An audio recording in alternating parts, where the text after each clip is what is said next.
thank you for having me on, Will. Yeah, we met at Commonplace and you would see me, and I realized that, like, you mentioned something about the books. So for me, I agree. Like, I found out that everybody has a way of learning and grasping knowledge.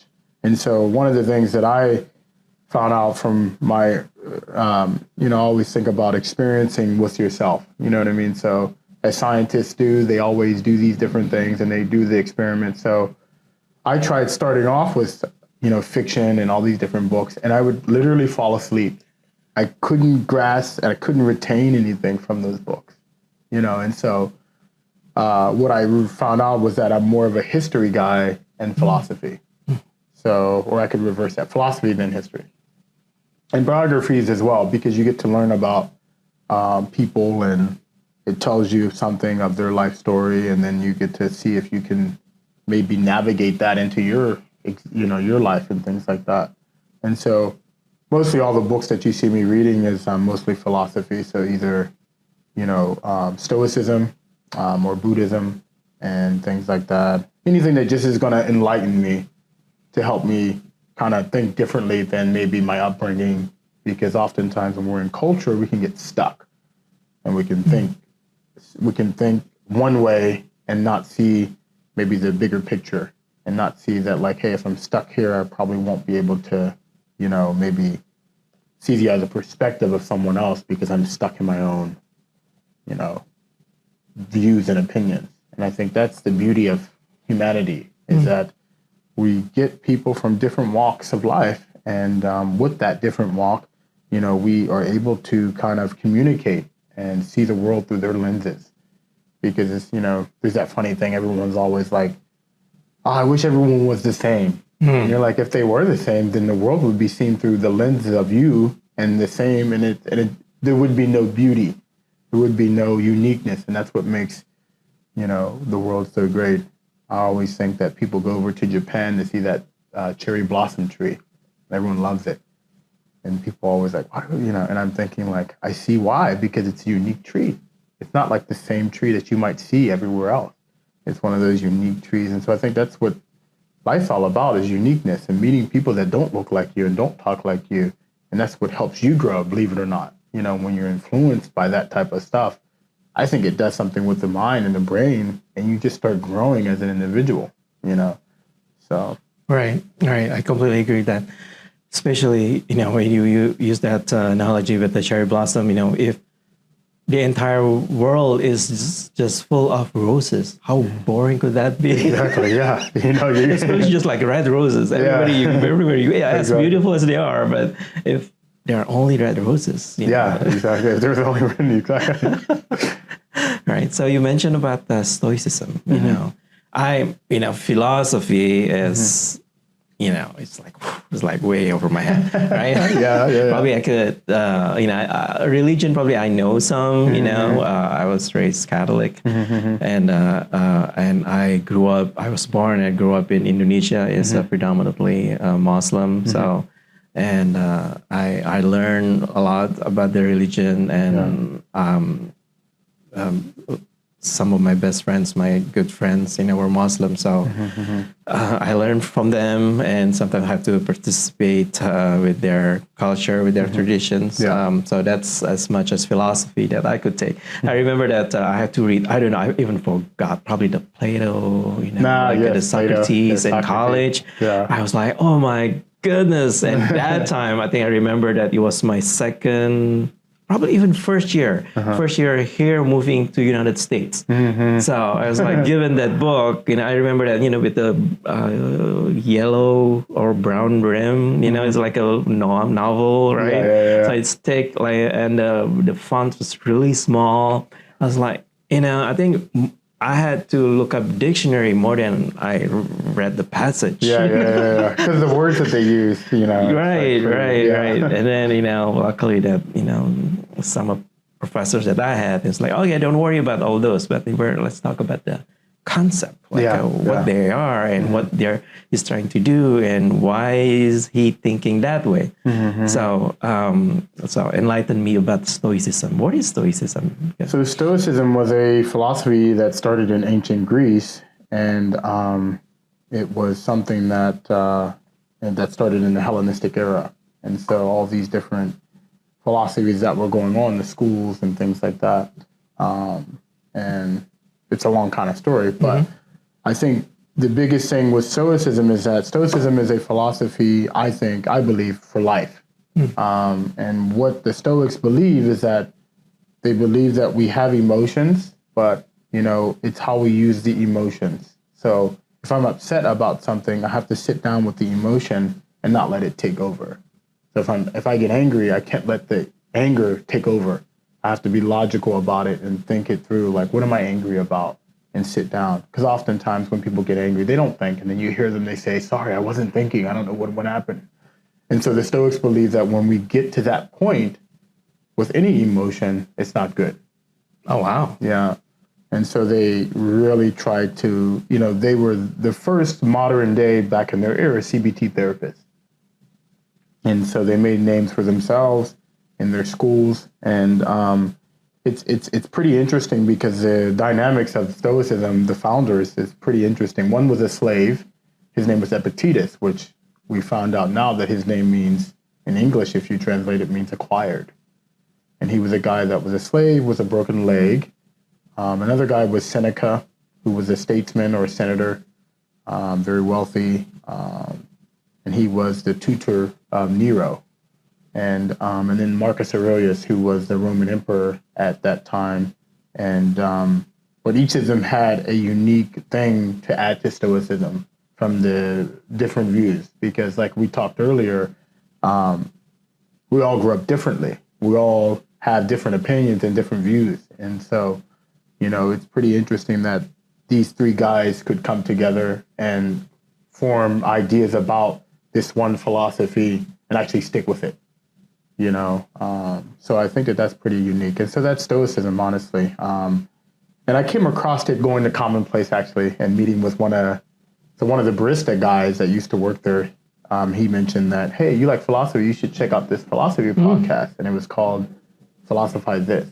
And this guy is going over the history of the Hellenistic era, where all the schools of thoughts were coming in. And so as he's going down the list, he starts with Socrates and Plato and goes down the list. And then he mentions Stoicism. And I'm like, oh, I've never heard of that. And then some of the attributes of Stoicism, I started thinking. I was like, oh, wow, I remember growing up with that. And we didn't know it was Stoicism, right? But we hear it all the time from parents and things like that. We heard it as a word, like, you have to be stoic. Yeah, exactly like that, yeah. And so I started doing my research. I started buying books. I started getting online. I started, I honestly, I've been studying it for about 6 years going on. I didn't go to college or anything for it, but like, I think when you become passionate about something, you just go and you start doing the research. You start buying the books, you start reading, and I think that you can accumulate a lot of knowledge and understanding about the material. And so I spent a lot of my days, spent a lot of my money buying Stoicism books and reading from different authors. And I always try to tell people that Stoicism isn't a philosophy about suppressing your emotions. It's about having the emotions, but using them in a good way, And so a lot of times people, especially young kids, they'll be like, I'm stoic. And you're like, oh, what do you mean by that? And I always try to iterate to them that it doesn't mean that. It doesn't mean suppress your feelings and act like you don't care. It means that you do care, but you have to sit down and look at what's going on with the emotions. Why am I upset? Why am I angry? Why am I depressed? Things like that. So not suppressing, but using your emotions in a good, healthy manner. Right. And that's the hard part, right? When you're overcome with emotion, let it be positive or negative, and then in your brain, you have to do it so fast. So you have to decide how you're going to express it. Yes, yeah. Right? Are you going to express angry, or are you going to express, whatever, empathize with, what's going on? Or are you going to try to defend it, or are you going to agree? And then and that's the hard part, right? So I guess it reminds me of the terms that has been used a lot lately. It's like mindful, or you have to be mindful about it, right? So at first I was like, what does it mean? Yeah. So basically it's the process when the input is in, and then waiting until the output comes out. So here's the black box, right? So it's the mystery of brain. Like, how are you going to process this? Exactly. How are you going to develop it into something, right? Even like now I'm being mindful about this, and then I'm processing what I just said. Like, okay, yeah. And what am I gonna say? Make sure that it makes sense, right? And that's philosophy, honestly. Processing what you're saying and thinking about, and then using it for your daily life. You know, I think like, and that's the hard part, right? That's the hard part, because usually if you just use it and then you write a book about it, I mean, you have you have a lot of time to do it. You just, you can just be a hermit in your room, and then you tinker, and then if you don't like it, you just crumble the paper and you redo it, right? But then in live, when you speak with another person, another human being, that will react based on your reaction, and then when they go back and forth, right? That's the hard part. And that's the hard part, and so I think that, like, there's many philosophies of life that we can kind of help guide us, but I think for me, Stoicism is a practical one because it actually delves into the modern day things that we go through, such as jobs, relationships, all these different things. When it's raining outside, traffic, all these different things. There's many scenarios that I could go over, such as, for instance, if you're in traffic, what can you do? A lot of times people get upset, beeping the horns and things like that. What I realized is that all the adversity that we go through in life, these are times where we can challenge ourselves and use Stoicism as a tool to help us get through those challenges. So if it's a traffic incident, how can you get through that? You can turn on a podcast, call your wife. Hey, are the kids okay? Hey, what's going on? All these things that we can do instead of, because another thing that the Stoicism teaches is that they tell their students not to look so much into externals. Because a lot of this stuff, if we think about it, half the stuff that we actually, as human beings, like are externals. What kind of job you're going to get. You can apply to that job all you want. They're not going to hire you. That's an external thing. How much money you're going to be making, that's an external thing. Unless you're an entrepreneur, then you don't have really a say-so of how much money you're going to make, because that depends on the other person, the owner of the company or whatnot. And so the Stoics their big thing is do not dwell on the external things we do not have control over, and focus on the things we have control over. And the things we do are our emotions, or the way we think. Oftentimes we are, one of the quotes of Stoicism is that we're not upset by the things themselves, but by our opinions that we form about different things. Right. So if it's raining out, I'm not really upset about the rain. I'm really upset because my opinion was that I dressed nice and I want to go out, and now it's raining. Very true. Very true. Things like that, and I think that these are very helpful in our life because, as we start, like you said, being mindful about these things like this, we take the stress away. Which stress is a big thing in America. Everyone's like, yeah, you got to be stressed. You got to do this in order to make it. I disagree with that. I think that stress is good in some form or fashion because we can grow from that. But the stress that the average American person faces, I think that's not good. Right. So I think, I believe in. I'm being mindful now. Like. To be positive, we need negative things. I mean, for sure. So, there's a yin and yang. There's no yang unless you have yin, and vice versa. And vice versa. And there's no good guy unless there's a bad guy. So there's a point of reference why an entity is that, right? Yeah. So that's so true. It reminds me of actually this morning. Because of the bridge was closed, right? The Anderson Bridge. So we had to take the Whiteman, and then there was a construction. They were building the I think the street, right? They asphalt, they already scrape it. Now they're putting new asphalt in. So we were kind of late, and I was driving my daughter to her volunteer work at Science Center, and I happened to enter the parkway behind a truck. So I didn't pass it, right? So I just stayed behind, and then my daughter's like, "You could pass it, you know." Like everybody's passing on the left or on the right. Or no, it's just that they could pass on the left, right? I didn't. And then, so I was like formulating my answer. I was like, and I was like, oh, probably because Dad just had an accident several months ago where I merged to the left and then I hit someone. Right. So probably now it's like, I was thinking that probably, is it necessary to pass or can I just stay here? Yeah. And then I told her that, I have to merge to the right to make sure that I could exit to, I forgot the bridge, right? So basically cross the river, after several, it's like only a half a mile away. So it's like, okay, just half a mile. Yeah. I'm just going to stay here. Yes, it's slow. It's slower than anybody else. Like all the cars like zooming from left, from right. But I decided to just stay behind the truck. Yeah. And she's still pissed off, but it's like, and that's fine. Right. You can't get everything that you want. And, I realized that myself is that, from the mistakes that I've made, then the next time around that you come back, now you know what to do. Right. You say, okay, I just stay where I'm at.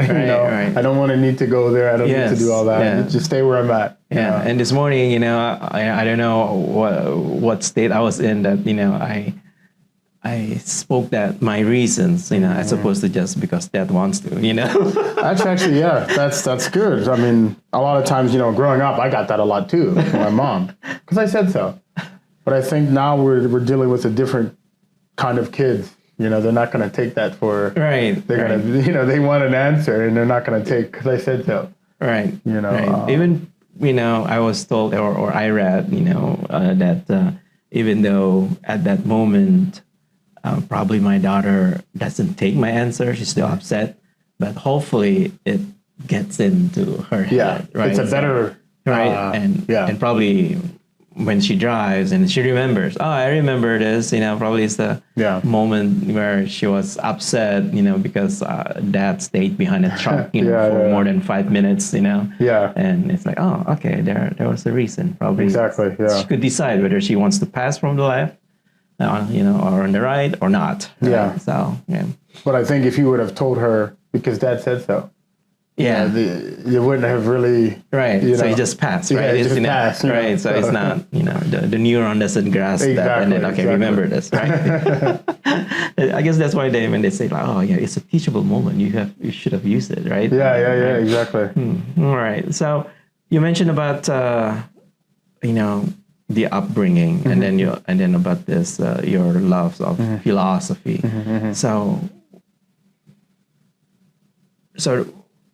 there must be something that makes you love philosophy. So I try to, just like why I like biography, I like to point, why that person become this person. Yeah. Like, is there there's always a story behind right? And is there a junction in life that I'm going here as opposed to this because of that? Gotcha. Right. So, if you can. Yeah. So I grew up a religious person. I was adopted by my family, and they were Orthodox Jews. And that was pretty tough because, being Black and my family was also Black, and my mom adopted 6 of us, and she had 3 of her own kids. And, in America, at least, you don't see oftentimes many Black Jews. And so it was tough navigating that. And the interesting Sorry to interrupt, but your birth family was not Jewish? No, they were not. Okay. But my adoptive family was. And so from there, it's funny because we didn't get to go to the Jewish schools. And so my mom ended up sending us to different schools of different faiths. So I ended up going to a Catholic school.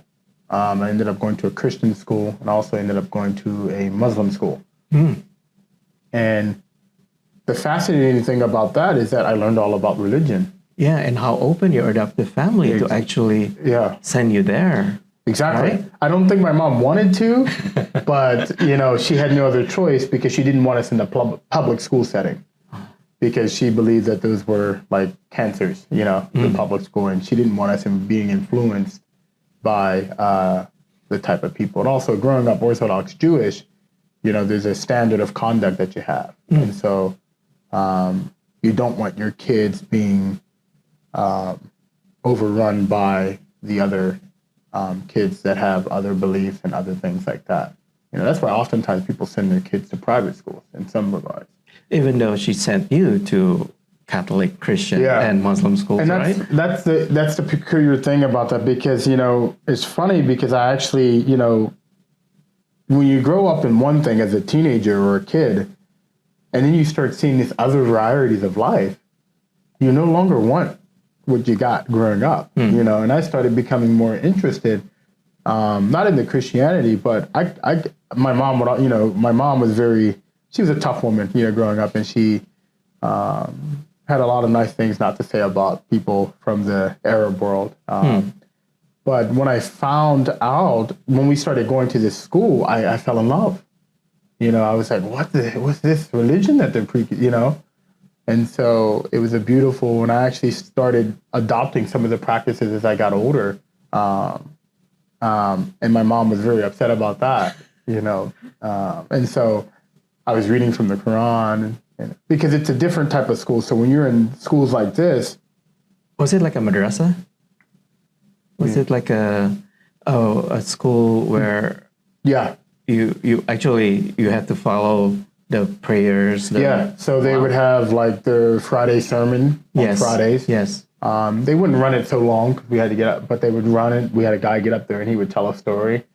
We had Quran class where we would learn how to say Quran. Right. Read Arabic. Arabic and stuff like that. We had regular social studies and the American studies, but intertwined with that was the Islamic stuff. Right, the main thing is that. Yeah, and so that's what was interesting about that. And so it's peculiar because I don't think my mom thought that through. Right. Like, hey, you got these kids that grow up Jewish, but like they're sent to this Islamic school, and you don't think they're going to be curious. Yeah, so I thought that when you said that, your mom was really open. I mean, no, she was not open, but I think she had no other choice, at that point. And I think it was like one of the things that the lesser of two, you know what I mean? Like, if we go to the public school, they're going to be really bad, but if we send them to a different religious school, it's okay.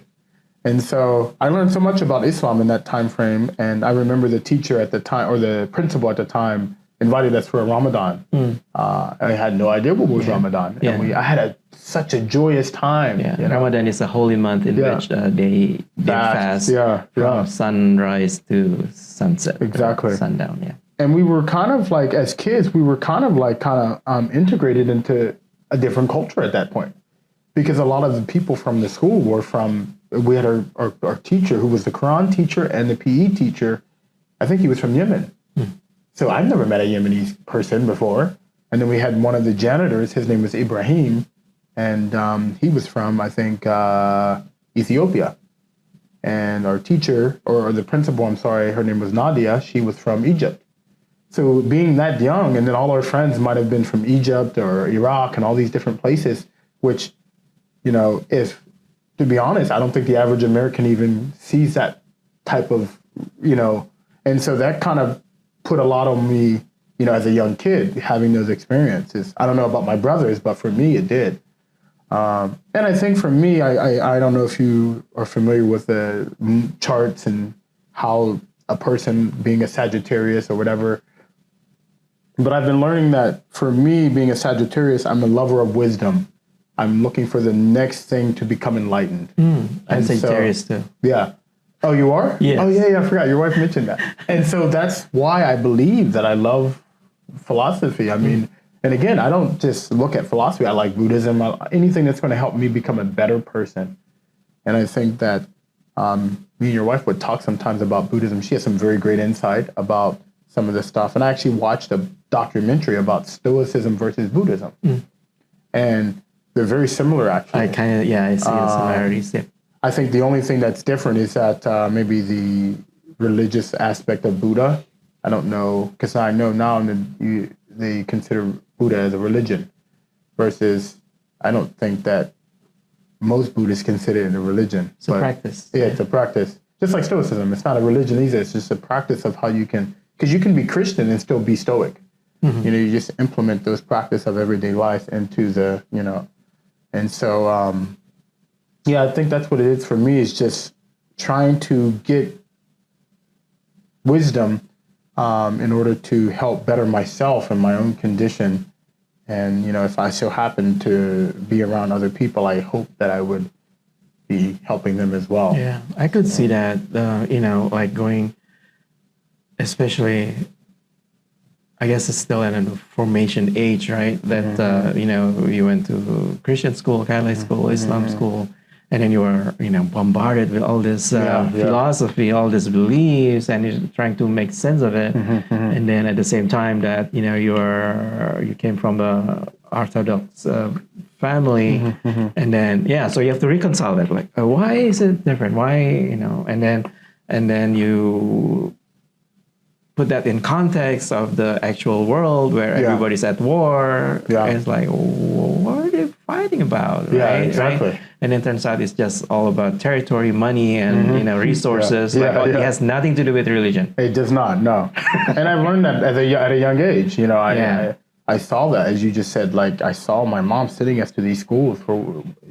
You're Jewish. You don't agree with the Muslim, and so it was just fascinating. And I see it now today is that, it is possible that all these people can get along. Yeah. I think what prevents it is that it's sometimes the influence of our upbringing. Sometimes the parents can be really strict and say, no, these Muslims are bad people, And, I always took it upon myself to see, have you ever met a Muslim person? And they say no. And so, have you ever met a Buddhist person? No. So then how can you really do that and say that? And so, I don't do that. I don't say that. I actually have met these people and have talked with them. And I think that it's possible for each and every one of us throughout the world to do the same. And then you take and you form that opinion from that. Are you going to meet bad Muslim people? Of course. Bad Christian? Of course. Blacks? Whatever. It's just life.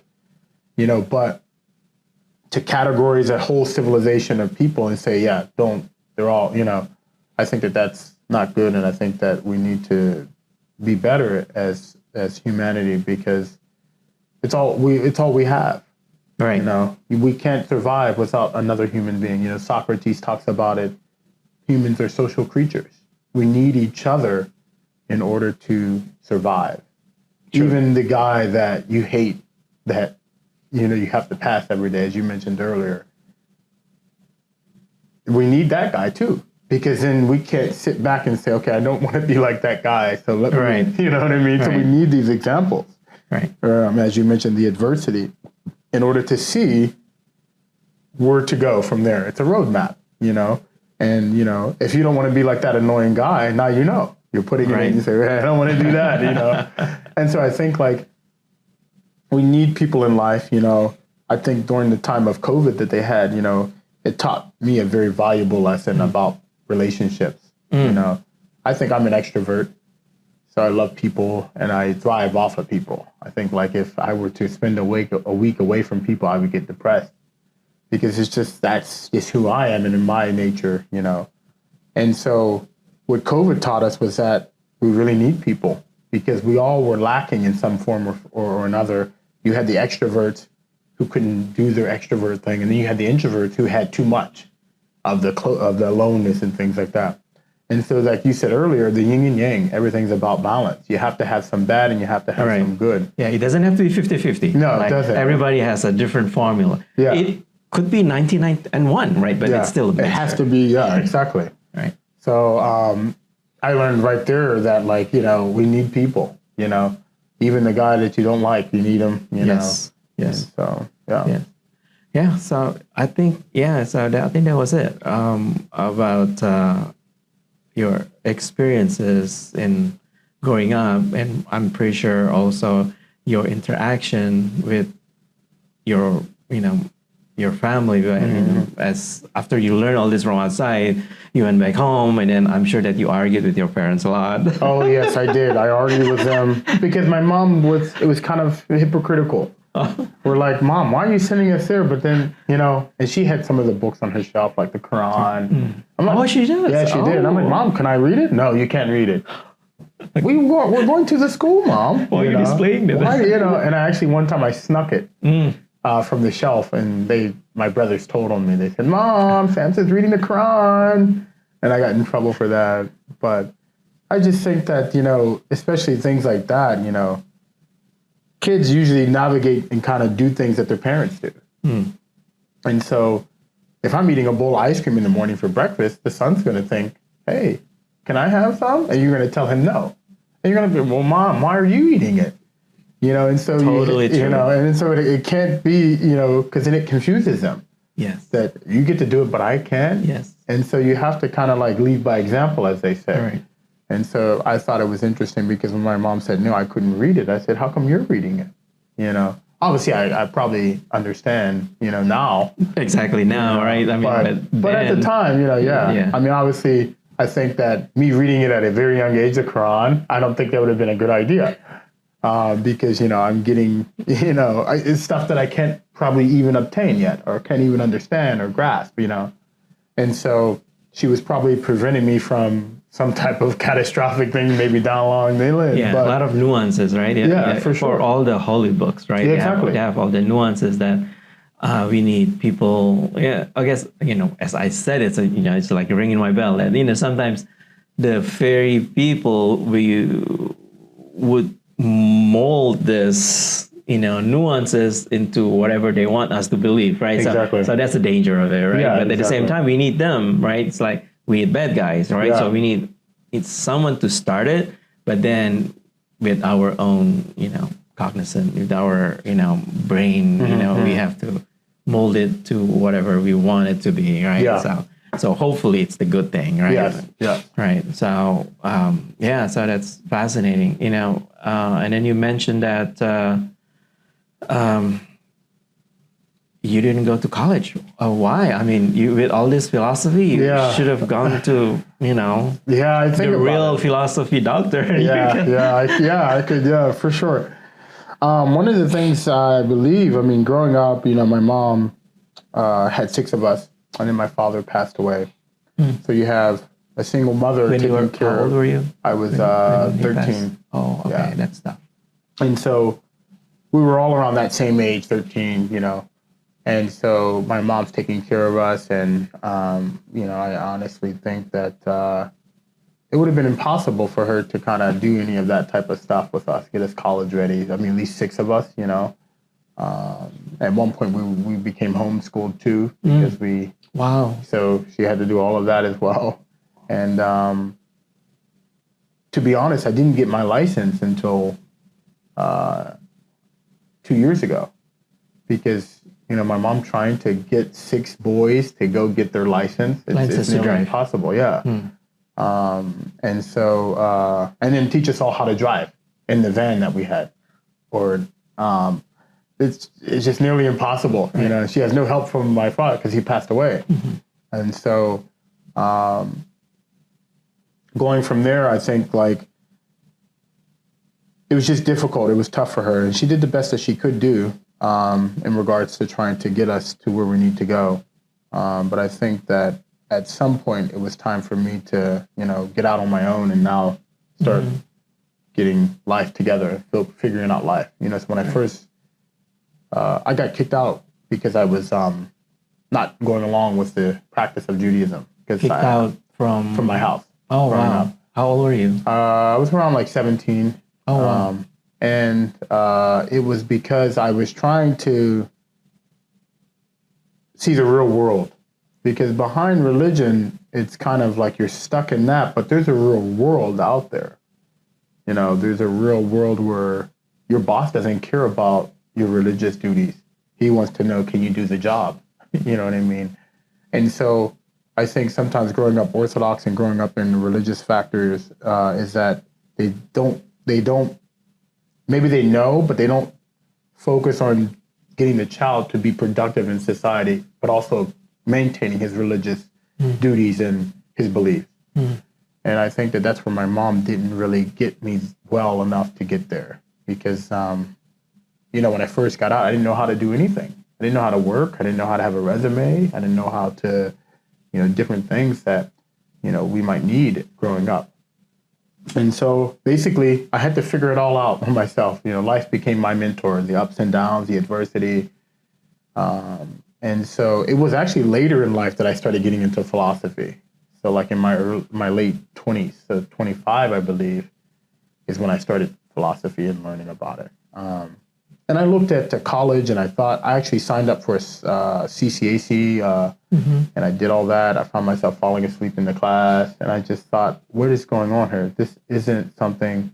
And for me, I believe that when you try things over and over again and they don't work out, I think it's time to either not give up, but try something else. And right. Probably it's not your cup of tea. That's right. It's not your way to learn. Exactly. Because people have different ways of learning. For sure. Even that is just it's a new thing, right? That people realize that. Otherwise, it's just like a conveyor belt in the factory, right? Okay, pre-K, boom, until grade 12, and then college. It doesn't matter which one, how you study, but as long as you get the and I think that that's some of the things that even some of the kids are facing today in the school system, is that we all have these different ways of learning. And I think sometimes the teachers can put pressure on the students that learn differently than other kids. They might think, oh, he's not paying attention. Oh, he has this. But it's like, as a teacher, you're supposed to be patient with the individual. Yeah. And you're supposed to be guiding him. Teachers aren't there to, do this. And they're here to help the student and bring out the best in the student of what he is able to learn, and how he learns. But the hard part is, that one teacher has, 30 students, 40 students. Yeah. And then on top of that, there's a standard, or I don't know, what's the curriculum? Common Core. I don't know whether it's still a thing or not, right? From the bosses, from the district, from the Department of Education, and then from the parents, right? And then the kids themselves, they just like, can we play, right? Seriously, So they're like stuck, they're pulled in whatever direction. So, learning and education systems sometimes are not aligned, right? We find out about it during COVID, right? So I think it just got exposed, right?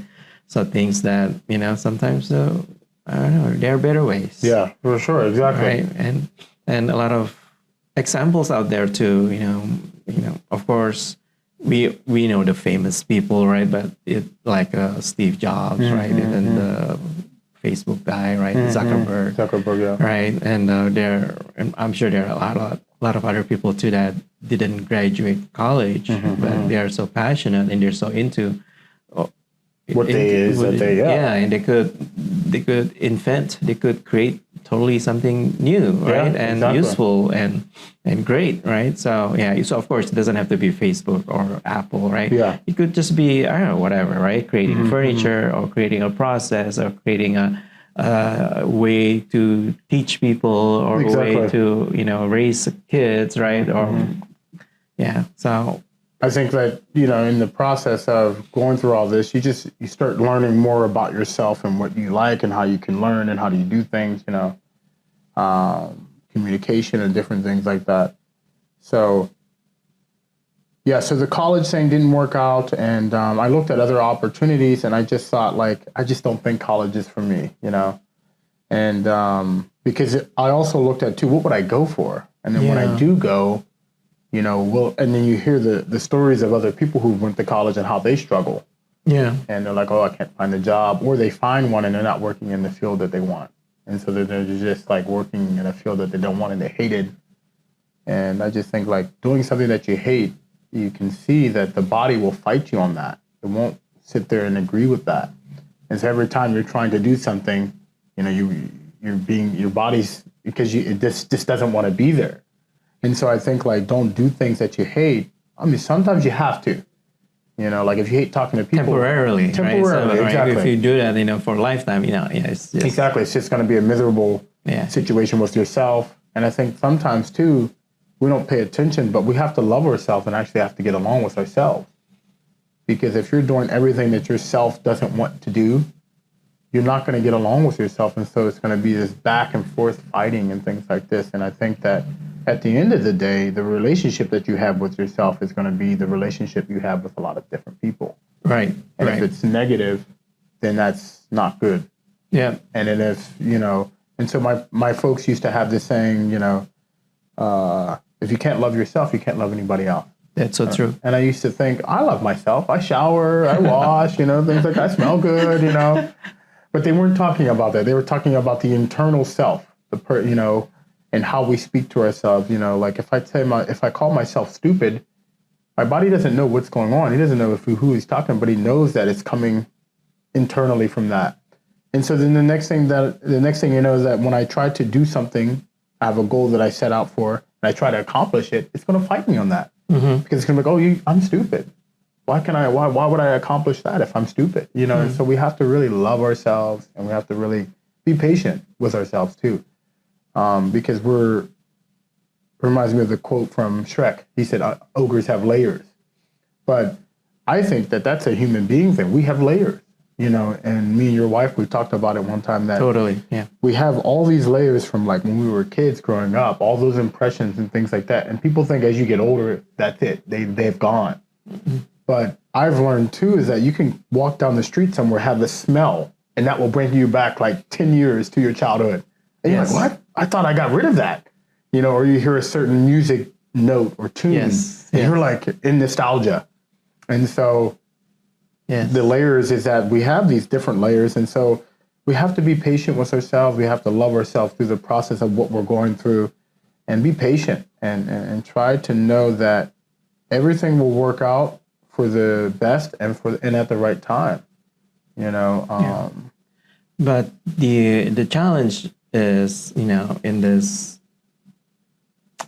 this world right now, or in this local market, Pittsburgh, or probably United States, that a lot of job requirements, they say college degree required. Even though when you look at the daily tasks that they do, you don't need college degree for this. Why are you requiring this? Right? So that's always a challenge, because that's, especially that now we have technology that they do not actually read the resume one by one personally. Yeah. So they just scan it and they say you have no degree, go to trash, right? Exactly, yeah. Right, so I will say it's been tough. Honestly, it's been tough. But I believe when things are tough, it's not something for you to give up and feel like everything is lost. I think it's to be more creative. So I think for me now, I have to find something that's going to get me to the next level. And that means that I might have to do this for 2 years, 3 years, this job that I'm doing. But as long as there is stability and also growth, So if I get at something where they're saying, hey, we'll pay for schooling, then that's one step forward, because then now they're paying for it. I don't have to pay for it. Because that's another thing. A lot of times people don't have money. Or people say, oh, don't worry about the money. You can go get a grant. I don't know how to apply for their grant. And then even if I applied for the grant, there's all this stuff that they do and all this information that I don't know is stressful. You just throw it away and give up, because you're like, why do I have to go through all this?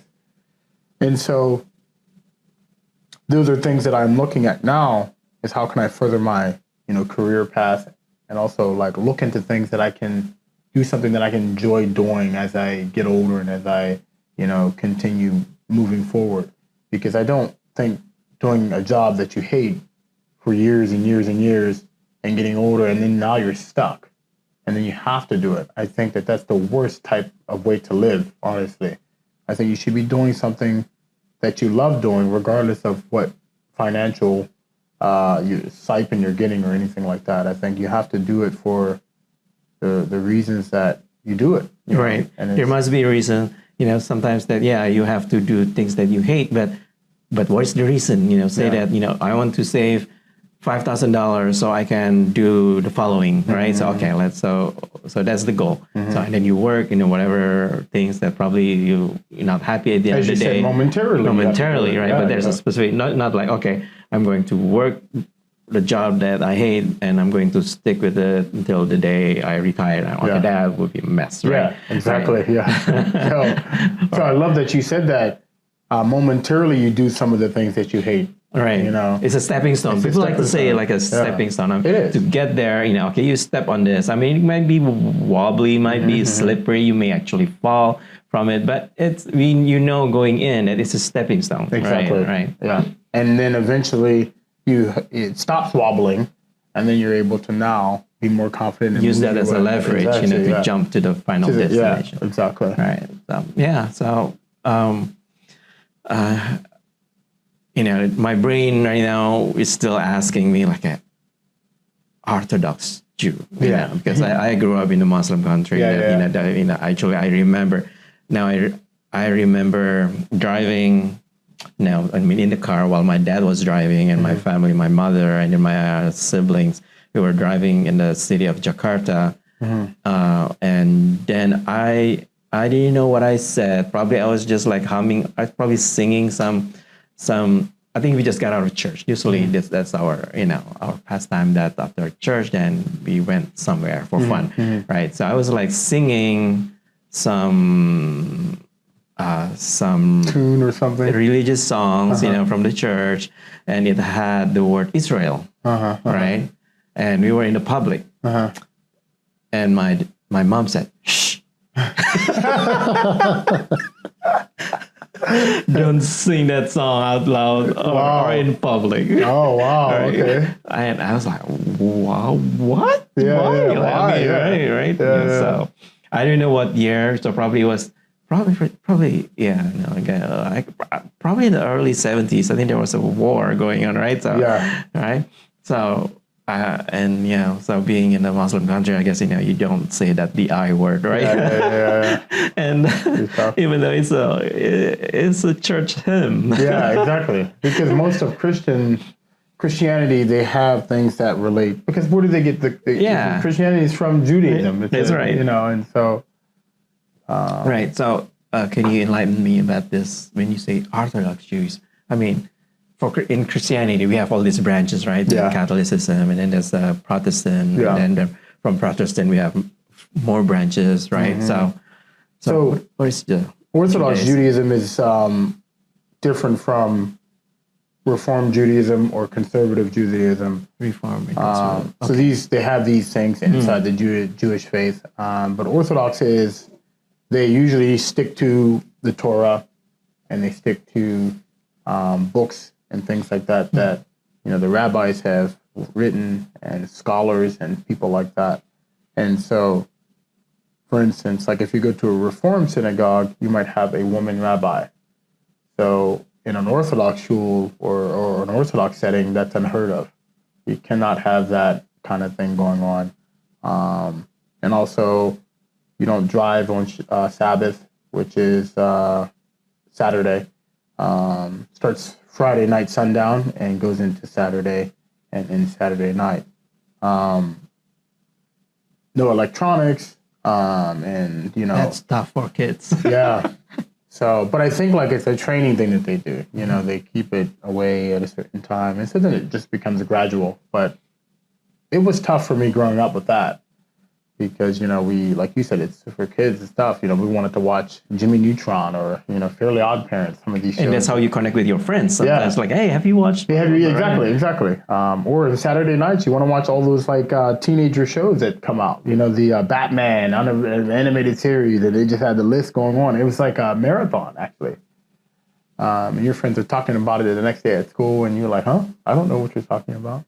Because you can't watch it, because and there's no YouTube or whatever, like a rerun on demand. You don't have that. Yeah, you don't watch it, you missed it. You missed it, and so growing up with that was pretty interesting, and seeing that, and also Jewish people don't eat pork, or seafood. We eat seafood, but it has to be like kosher, as they say. Not the bottom feeders. Not the bottom feeders, yeah. So it has to be like something that like tilapia or salmon, things like that, and so. These are just some of the different similarities from like Orthodox to Reformed and things like that. So it's a pretty kind of strict lifestyle. And some people love it. Some people, I think that for me, I was too much into everything else because of my mom and what happened, going to the Muslim school, things like that. I didn't have a stable foundation solid in terms of what was Judaism, you know. And so from there, I think that's where I got curious about other things. And I wasn't so much of a religious thing. It was just curious about other people in life. And yeah, especially, you live in you live in a family that don't look like you. Yeah, exactly. Right, Yeah, and then all the time your brain thing has to reconcile. Yeah, right? exactly. Yeah, It's like, what's going on? You know, so I actually thought about it the other day. I was thinking about it. Somebody said that, you know, if you adopt a black kid or an Asian kid and your family doesn't look, how does he deal with that? Mm-hmm. And so then I thought about it. I was like, is that a bad thing to do or is it a good thing to do? Should I adopt a white kid if I have a black family? What would that do to the kid? And so I don't know. I haven't gotten an answer to that. But if it's gonna traumatize the kid, I don't think it's a good idea. But if the kid is in a situation where he needs to be adopted, no one's adopting him, you know. And I think my father's biggest thing was that he wanted, the reason why he adopted, because he was also adopted. Oh, wow. So he kept it going, and he also said that he wanted to have a place where young boys would be well and have a good upbringing. And so also I want to adopt when I get older as well, and as I start having a family.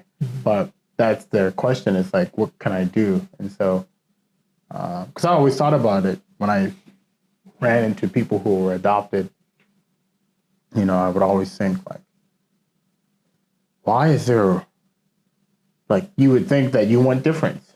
You want kids to see that, okay, this is good, you know. But then someone mentioned that like if a white kid is growing up in an all-black family, that could be traumatizing. It's like nobody looks like him in the family, you know. And so figuring out that, you know, in that dilemma, and my family, my mom, you know, she adopted us. And like I said, we were all African-American black. And so there was no, like, he didn't look like me, you know, or whatever. But we still had our issues of like, yo, that's not my brother, it's my hat, you know. And so my mom was like, don't say that, that's your brother, you know. And so, but the biggest problem we did come across was that people were saying they were shocked that we were Jewish. You're Jewish? Because being black and Jewish is unheard of nowadays. I mean, it's not unheard of, but it's not as common as you would think, unless I was living over in the Middle East. Right, and in the Middle East, it's quite common from the north. And even I think I remember that my dentist, you know, when she told me that she's Jewish, you know, and she's from Ethiopia. And like, exactly. So they have those there, but here in the West, it's not common. Right, or it's not, I guess, you know, if you can blame, you know, I guess the TV, the media. Yeah, exactly. Not that, you know, even in the, even in that religion, and there's diversity. There's, for sure. I mean, they have Yemen Jews, they have Ethiopian Jews. There's all these different Jews that exist, but we don't, in the West, it's kind of like not heard of. And so when you meet people and they think, oh, what? You know, the first thing I get when I tell people, they're like, oh, I've never heard of a black Jew before. And so you just think like, huh? Okay, interesting. But so that was tough growing up, because that was some of the backlash we were getting from a lot of people. When you mentioned a lot of people, is it a lot of people outside the synagogue, or? Yeah, most people outside the synagogue. Okay. Most people like neighbors, friends, people that we meet. Sometimes in the synagogue too, you know, they'll be like, oh, interesting, you're Jewish? Oh, okay. And when it's Orthodox, they have a, you know, reputation that they have to keep. So the conversion, they believe, has to be kosher conversion. And so they need to have, there's a paper that is given to you on your conversion day that's written and sealed by the rabbis of the court, which they call a Beis Din. And it's like 7 Orthodox rabbis. And so they have to approve and do all the, make sure everything is kosher, as they call it. And if there's any flaw or anything in the conversion, then it's not considered a conversion. That's kosher conversion. Wow. And so as I got out of my mom and got back into the Squirrel Hill community, I wanted to get back into, you know, I grew up with it. You know? And a lot of times in life, what happens is that as you go through the trials and tribulations of life, you're looking for something higher, looking for a higher power. Yeah, it's like there must be a reason. Yeah. This is not coincidence. I mean, exactly. What is it? What's going on? And right? so we, as human beings, we don't have answers. And so we look for this higher power that keeps us on the journey. Because otherwise we would have given up and probably jumped off the bridge or something, because we don't have the answers to these tough life questions that exist or that we have going on. But even if I have the power or hope, or I have something that I believe someone's up there and he's navigating everything, it keeps you moving, keeps you going forward. So I started trying to get back into the Jewish life, and something that I didn't know was that this is when that question came up. Hey, you're Jewish. Okay, where's your conversion papers? And you say, huh? I don't know anything about it, because my mom never told me about that. And so that became a big dilemma for me, because so I called my mom when she was alive at the time, and she says she didn't have any answers for me, honestly. Oh. And so that was tough, because then the rabbis were saying, you're not Jewish. And so you were like, huh? I grew up with this, keeping this, and I was adopted at 2 years old. So at that point, you're thinking that I am Jewish. What else would I have been? 2 years old, I was just one. I was just a baby, whatever. Yeah. And so, it became a big dilemma and everything. And so, at this point in life, human beings want to be a part of something, especially if you grew up with it. And my belief is that if I don't, I never asked for it. That's one thing. Yeah, you were small. Yeah, you just thought that, it's there. It's there. This is what we do, and this is you. Yeah, I think that even my kids, they don't know that there's a birth certificate or something. Yeah, And so for me, I'm thinking like, this is something that I never even asked for. Yeah. And so for someone to tell me I'm not this when I didn't ask for it and I grew up with it. Don't the synagogue have any record? I mean, because usually they do have that registration. Yeah, so because it's a big thing. So that's the thing. I have no information because I was 2 and my mom did all the information and my dad. And he passed away. So whatever he knows, he's gone, can't talk about it. Yeah. And my mom passed away and didn't give me any information, and they couldn't call her. And so it's just kind of like a lost. And so now they're telling me that if I wanted to become Jewish again, I have to convert and do it all over again. And for me, I think I grew up with that. But when you're 2 years old, then you're in Edgewood, right? So would you be able to trace which synagogue that might have done this process? I tried that. I tried looking into where my dad went, where my mom went, but there aren't any records. And maybe the person who did the conversion, he passed away. And so it's really hard to kind of even get any information at this point. And so this is their ultimatum. They say, hey, start over and do it that way if you want to be Jewish. Wow.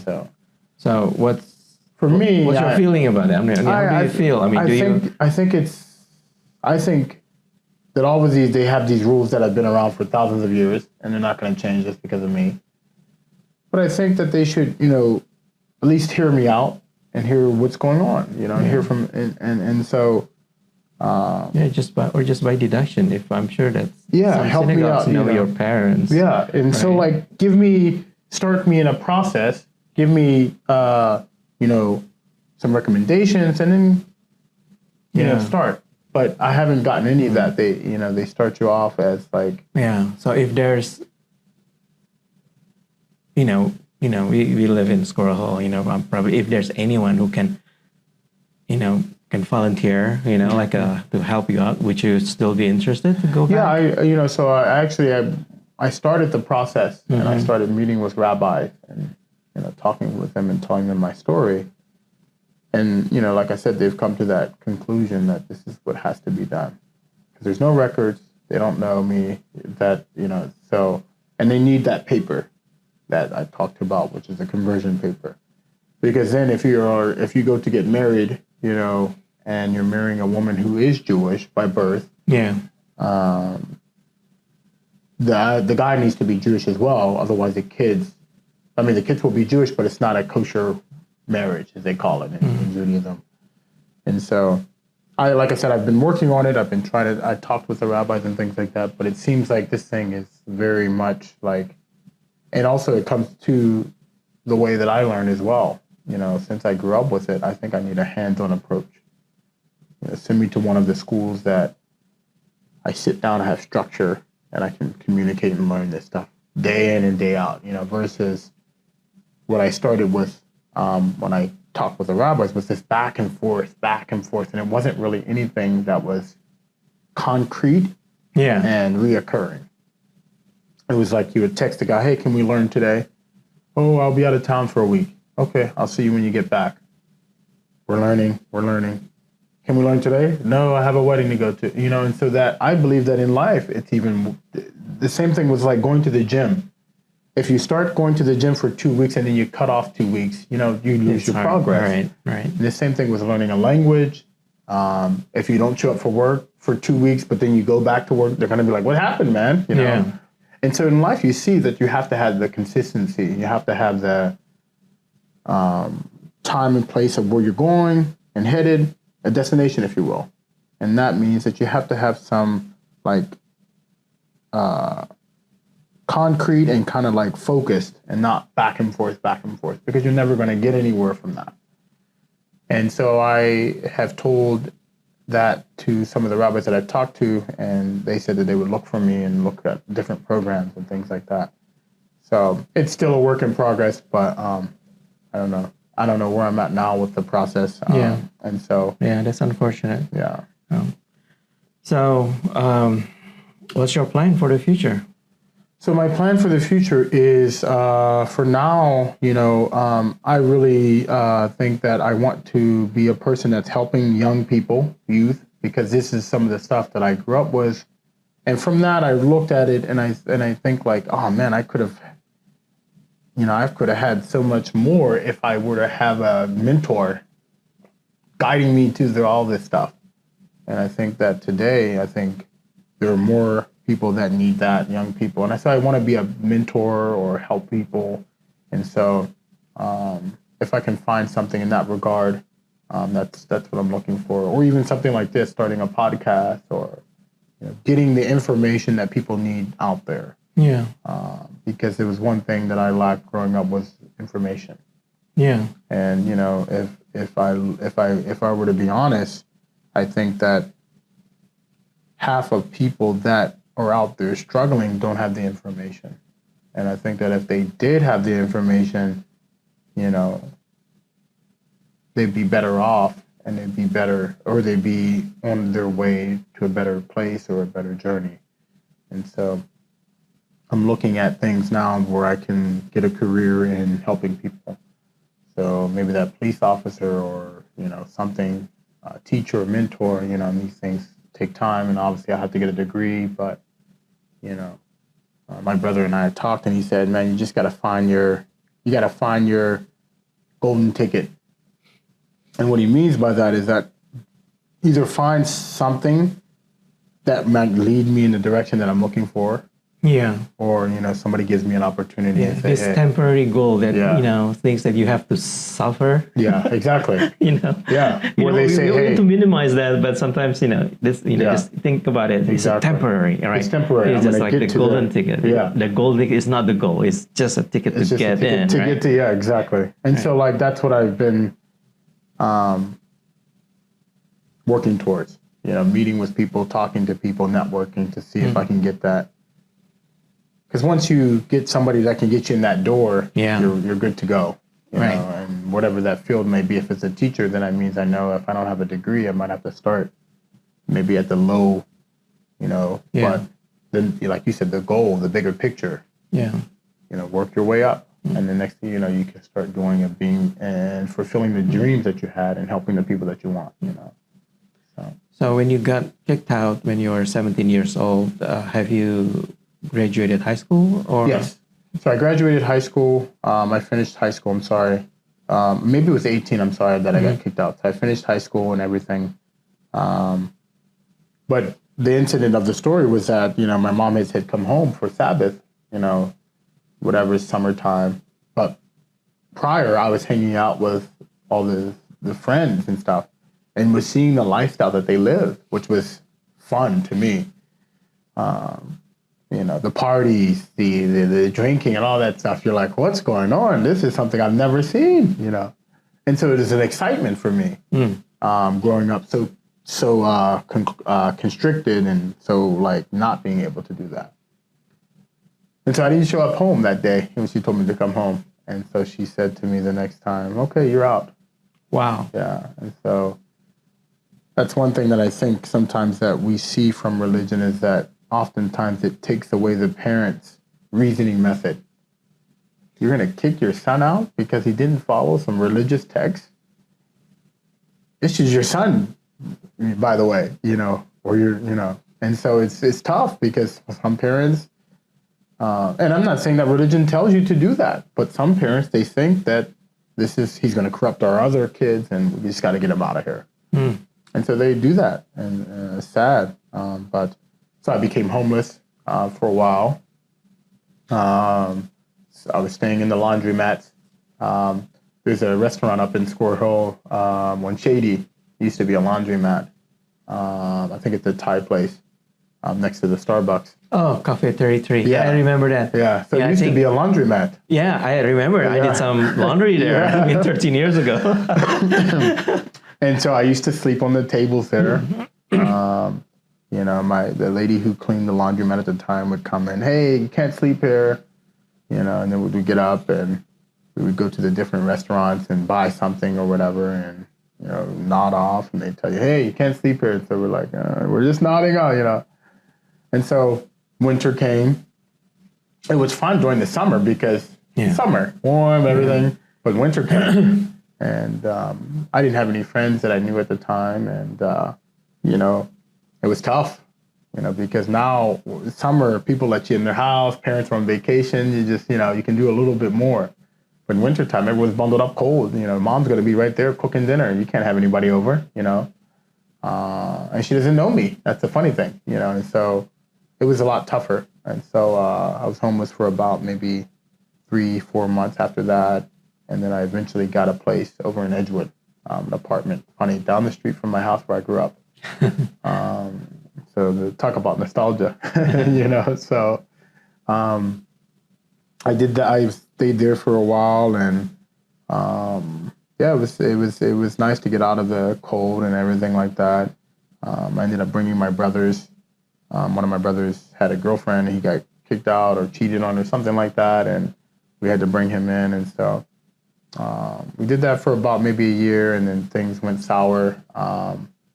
They weren't paying rent, and the bills got backed up, and so we all just went our separate ways from that point. And then I started just being on my own journey.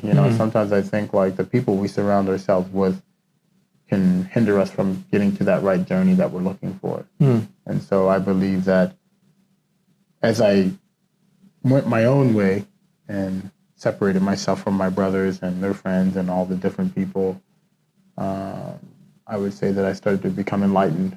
That's when I started looking at the self inward and how can I become a better person? How can I gain more knowledge of, who I am and things like that. And sometimes, it's when you're alone that things happen.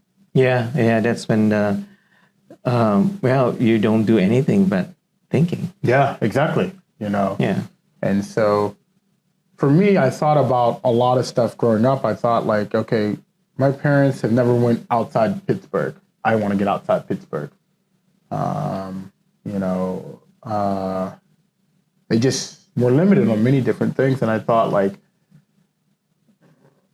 the limitations that we put on ourselves, this is why a lot of people don't succeed in life, because we have all these limitations. And I think like traveling helps broaden your scope, and I've had a lot of time to travel, not far, but I've been to more states than my families have been. And I think that has given me a better perspective of life and people. True. Yes, did they work out? Maybe no, but I think that even the opportunity to do that can broaden your scope, and you meet different people. And so after that, I got on my own journey and I started working, got into workforce and started working into the world. And I worked down here in downtown, actually, at the pizza restaurant over in Liberty Avenue. And these people were from Kazakhstan. And so I was working with there for well, I'm sorry, before that, I started just working. I was in the food service, I was getting jobs. And, what I learned was that you have to have some consistency in your life, because since I didn't have the understanding of the workforce, I thought if I hated the job and hated the manager, I quit, not knowing that the next time I go to apply to the job, they're going to ask, where'd you work before? And how many years do you have? Reference. Yeah, references and things like that. So I didn't know that. So I'm like, oh, now I know I can't quit. I got to stay in there. And like you said earlier, temporary. So my first job that I got was working, there was other jobs, but this job that I stuck for 2 years was at the restaurant. And they were pizza and breakfast, and I had to be there at 6 a.m. to 6 p.m. And they were from Kazakhstan. And so I learned actually Russian language working there. And so that's when I learned that I had a gift for languages. I picked them up very easily.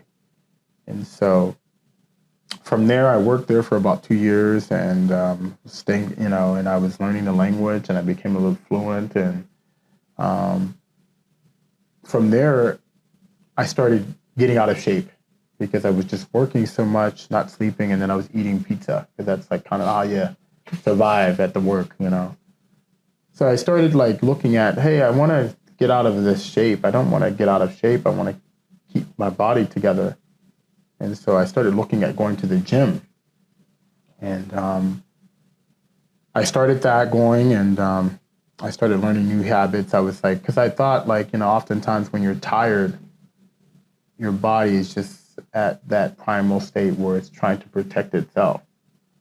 So I thought like, oh, I'll go home, I'll change, and then I'll go to the gym. Fell asleep, didn't go to the gym. And so I found out that like taking little tricks and habits to help yourself to do better. So I started packing my gym clothes in my bag and then going to the gym. And that was a lot better. And so I started doing that for about a good year. And then I started working. I left the pizza job because I was like, I need to do better. I need to get out of this and start seeing what other opportunities I can accumulate. And I knew I had great customer service skills. But I also started hating people because you work in the food industry. It's a tough environment. You start making stereotypes. You start hating people. And I just like, this isn't Samson. I love people. As we talked earlier, I thrive off of people. But this job was making me hate people. So I left and I actually went up as I paid my dues at the JCC, was working there for a while and working out there, I'm sorry. And then I said, you know what? Hey, are you guys hiring? And they said, yeah, we're hiring. And so I started working there at the JCC as a customer service rep. And I was there for 6 years. And I met so many wonderful people there, great experiences, built a lot of relationships and things like that. And I started getting more and more fluent in Russian. And then that's when I found out that the culture shock for a Black person to be speaking Russian. It's not common. So I started meeting a lot of Russian people at the JCC, and they were just like, oh, you speak Russian? You're shocked. But I've built a lot of relationships from that. And I still see some of the people today. And then the COVID hit. So I started in 2016 at the JCC. And I was there part-time, and I never got full-time, but it was something that was interesting. I loved it so much. All the experiences I was getting, meeting people and talking, and I loved it. I didn't really care about the part-time and all the pay that I was getting either. That's how great I was being there. And but then COVID hit, and so all that stuff started to dwell away. Right. So, one thing that Stoicism also teaches is that life is in constant flux. And so oftentimes what upsets people is that they don't plan for the flux of life. They think that everything's going to be the same and continue. And so COVID hit, and I can no longer survive on $10. Because all the inflation and everybody telling you that the prices went up because of COVID. And so you're like, oh, so you charge more because COVID hit? No, you should help, prices should go down, at least, but I get it. And so I asked for a raise, they told me no. And so it was with sad and regret that I had to leave the JCC, and I was like, oh man, because there was other times that I had better offers, but I always put the JCC above everyone else because I enjoyed there. I enjoyed it so much, and I was also getting a free membership, so that was too. Yeah, it's a great facility. Yeah, it is. And so I ended up just saying, hey, it was fun while it lasted. And sometimes in life, in order to get to the next stage and chapter in your life, you have to move on from the old chapters in life. Even though they're going well and they look great and good, in order to get to the next chapter, you have to be willing to, get to the next. And that means sometimes you're going to have to leave the old stuff behind and get to the new stuff. So COVID hit and I ended up leaving, and I ended up getting back out into the workforce. And then I got into, what did I get into afterwards? I took a break or whatever. And then as everyone started, because obviously everyone was gone from work. Right. I'd say it gave me a lot of time to think and things like that. And yeah, I ended up getting into, I'm not working with youth, but I ended up seeing that I started working with youth. I did a summer camp job out in the West Coast, and I was a counselor, and I got so much great feedback. That was the beginning of me understanding that, okay, this might be where I need to be. This might where my skills are needed. And so I got so much great feedback, and people were like, hey, man, you changed my life. Like, I'm in a better place than I was because of your, help and being my counselor and things like that. Where in the West Coast? So I was working in Utah, and then different other places as well. But the hub was in Utah. Okay. So in the small time frame of that summer camp, I traveled to Arizona. I got a taste of the hot desert, I was in Nebraska, humidity, Texas, and then, obviously Utah. And so it was a remarkable journey for me because I'd never been to those places, actually. And I'd never been, I also never been on a plane. So it was my first time being able to get on a plane and then fly to all these different places. Wow. And so that also can play a really big part on your subconscious, being to see all these different places, and that helped me grow as an individual as well. And then so I started looking for jobs that catered to that. And it was tough because these were summer jobs when you work as a counselor. They're not a reoccurring job throughout the year. It's not like full-time. Yeah, it's not like a steady, yeah. And so I had to start looking for things that were now full-time that I could do. And so I got into nannying. That was something that I got into because it was the only thing that Pittsburgh offered at the time. And so I started doing that, and phenomenal work because it teaches you stuff about communication. And patience. And patience, yes. Spatial. And knowing that the kids aren't acting they're not doing it for evilness or ill will. You have people who are like, kids are so bad. And you're like, do you think they're just doing that on purpose? No, they're kids. They're doing just being kids. And so I learned all this stuff. And also I grew up kind of in a tough childhood with my folks. A lot of disciplinary, maybe too much if you ask me. And I don't think there was I think there was love, but it was love that they knew how to give. So your wife and I talked about it, and it's like growing up culturally, so I grew up Jewish, so I had that Jewish aspect, but I also had the Black culture that I also have, and so these two dynamics kind of can shape an indivical, so totally. You're growing up with the Jewish part, and then you're growing up with the Black culture, which would be like a society's expectation. Yeah, exactly. Right? And so I had to navigate both of those. And so it's tough. It was very tough and difficult. And so what I've been learning from working with kids is that all the patience and all the communication and the love that you need to have with the kids, and I think that I've learned so much from that small time frame, and I wish that my folks did that for me, because you can see the difference that it does for an individual when there's love and there's not a lot of disciplinary actions in the house and things like that. And I think, like I said, discipline is needed. Obviously, you have to tell the child you can't eat ice cream for dinner and breakfast and lunch. So those are the things, but there's other aspects that you can do it, and so, and there's ways you can do it where it's not harsh and where it's not mean and where it's lovable, Yeah.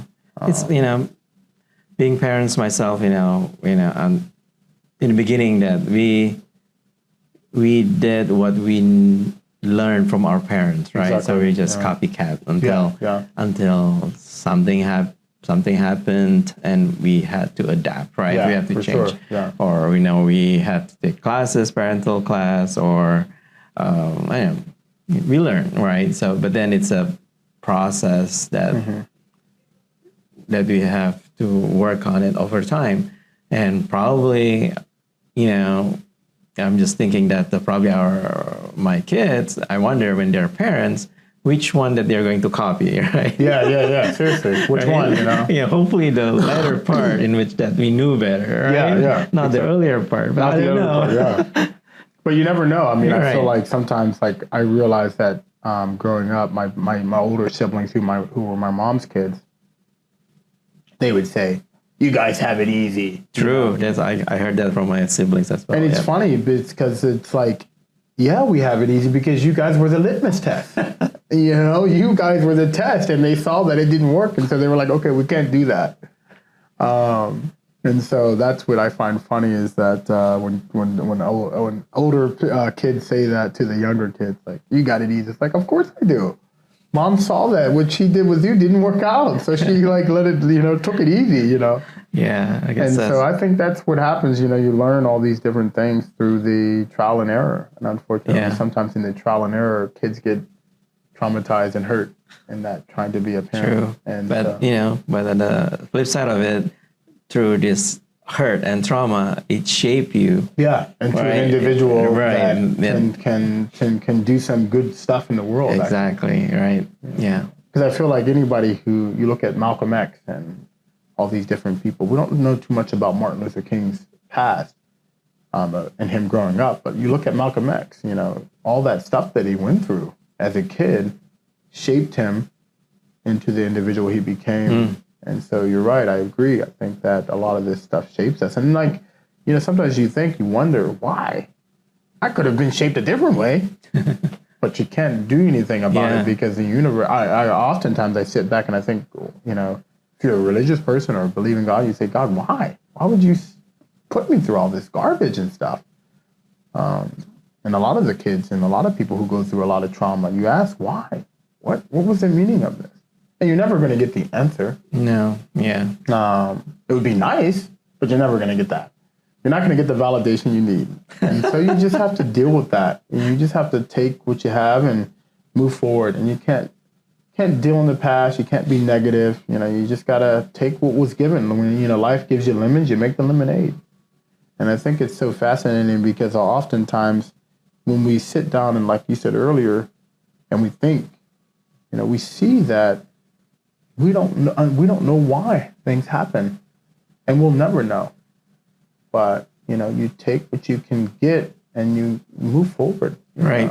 I remember this quote from the Avatar, The Last Airbender, Iroh, one of my favorite characters in the series. But he tells the Avatar is going through a lot of issues at the time, and he says, "I need some advice." And he says, he's honest. He says, "I don't know the answer." But he says, sometimes life is like this dark tunnel. You can't always see the light at the end of the tunnel. But if you just keep moving, you'll come to a better place. And so the Avatar is in the tunnel and does some bending, breaks open that, and he comes to this place full of diamonds and water spring, and it's beautiful. Right. And I think that's the equivalent of life. Yes, that, when you feel stuck, one thing that you have to do is just move forward. Otherwise, you're just going to be stuck forever. Yeah, right? Exactly. And so all these things that we've been through, the trials, the tribulations, the heartache, the breakups and stuff, in the midst of all that, you just got to keep moving, keep walking, and you'll come to a better place. And so, for all those people out there, who have been through heartache and drama and pain and stuff, I'm sorry. And I know what you're going through and I feel it. But at the same time, and I don't have an answer for you of why it all happens. Even in my philosophy, even in my belief of God, I have no answer for that. But what I've seen that has helped me is you have to just keep moving. And that's pretty much how I've gotten through all the adversity and all the things that, I've been through. And I haven't given the audience a lot about what I've been through, maybe for another topic or another time. But just know that I've been through a great ordeal, and when I look at it, it can make you cry. If I told the audience or if I think about it myself. But I think that, as I said, I don't have the answers to why it happened. But it has shaped me, I would say, even though it sounds weird. And a lot of times people are like, the bad things that they went through. And they're like, well, it shaped you, gave you this character you have today. And you're like, what? I don't think that that's like any validation, but it's true. Yeah.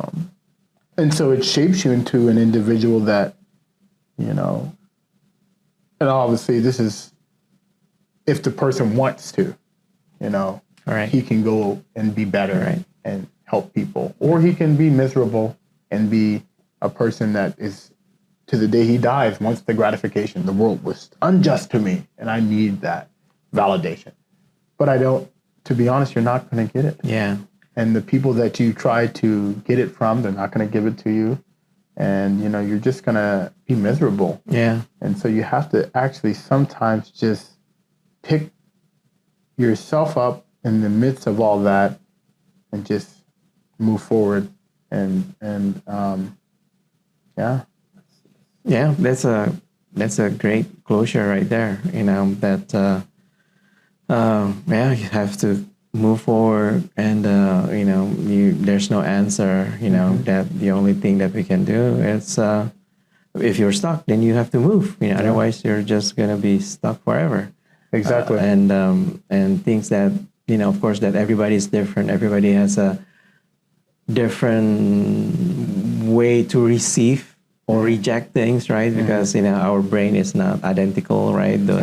The neurons, the neuron path, the whatever, right? The layers, right? And it's all different. So but we just have to move, right? Yeah. We have to move, and when you move too, you start to find people that can help you actually get and solve some of the stuff that you're actually going through.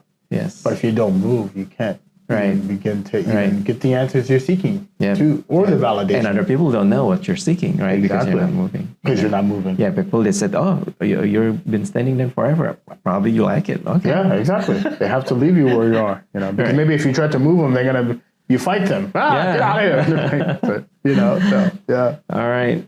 It's been great talking to you. Yeah, thank you for having me. Appreciate you. Do you have any other last word probably that you think that the audience should hear from you?